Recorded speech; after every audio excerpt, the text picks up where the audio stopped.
So I'd like to introduce a FODAC board member and generous advocate to the podium now. In 2012, a 23-year-old young lady became a national story as she battled back from an almost fatal flesh-eating infection that robbed her of her left leg, right foot, and both hands. She stood out as a vivid symbol of strength, survival, and ongoing faith.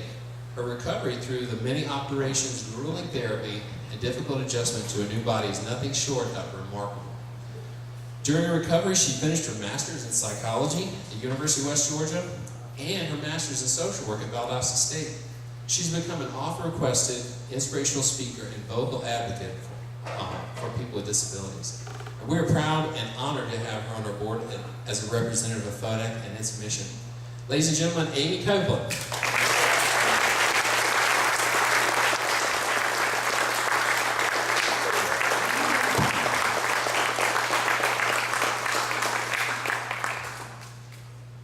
Hello, everyone. It's an honor and a privilege to be here with you all today, but most of all, to be a part of FODAC every day. It has certainly changed my life for the better. It was 4 years ago after I contracted the flesh-eating bacteria that I first learned of FODAC. After several months in the ICU, I was transferred to Shepherd Center in Atlanta. And when I left Shepherd Center, I was very surprised to find out that I would not be going home with the wheelchair that we had talked about. In fact, it would be several weeks before my custom wheelchair would be built. And my family and I had no idea what we were going to do. My parents would be going back to work, and I would be home all alone. When they showed me the wheelchair they were sending me home with, and I was very surprised to see that I couldn't even push myself a few feet in this wheelchair. How would I get to the bathroom? How would I feed myself? These were some of the questions that I had. But luckily, God put FODAC in my life about a week before that. Chris Brand and my dad are both Rotarians, and Chris Brand had actually been speaking to my dad's Rotary Club. I mean, how's that for just meant to be? And we learned that we could go to FODAC and get a wheelchair in the interim that would allow me to be independent at my home. And so we came out and we checked out the warehouse and the Christmas room, and I was astonished. I not only went home with a wheelchair that I could get around with all on my own, but I also went home with a new passion. Because, you know, I lived the first 24 years of my life completely normally, with no thought or consideration to accessibility, people in wheelchairs.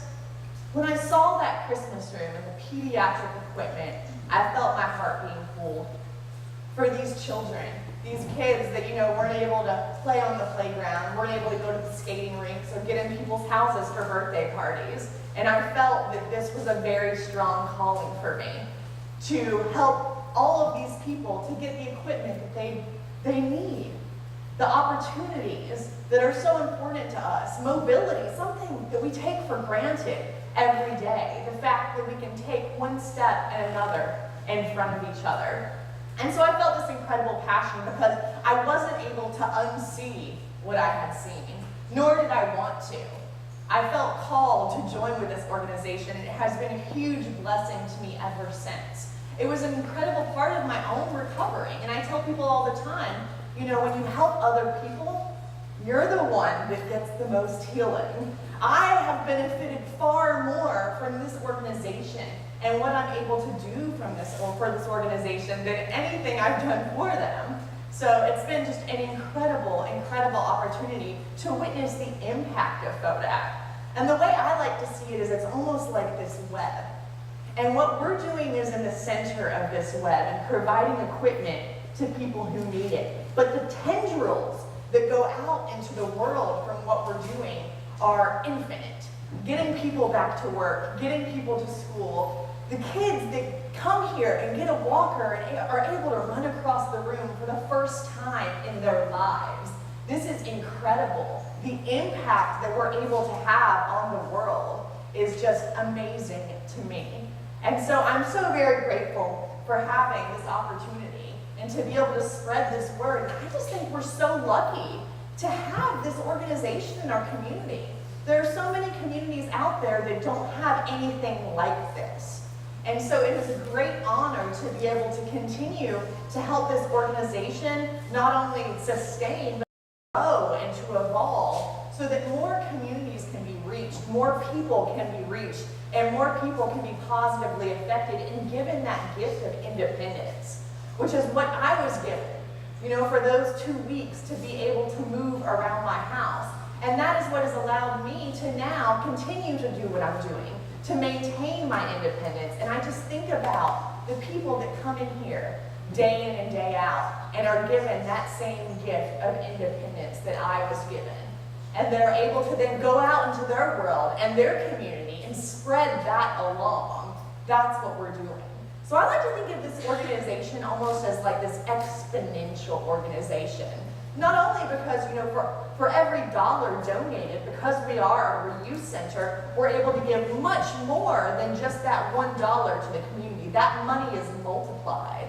And also for every person that we help, they're going to go out and spread this word and do great things in the world that they might not have been able to do if they didn't have the equipment and were never given that opportunity. So I am just amazed every day. Every time that I get to come in here, this feels like family to me. This feels like home. When you walk through the door, there's just an incredible sense of peace, of calmness, an incredible sense of empathy and compassion. And I think that these are all the things that FODAC embodies for every single person that walks through that door. And I'm so glad that I finally got to meet Ed today so that I can personally thank him for being a tool of the Lord and for allowing that will to unfold and become what it is today. We are so grateful to you. Thank you. I can't thank you enough.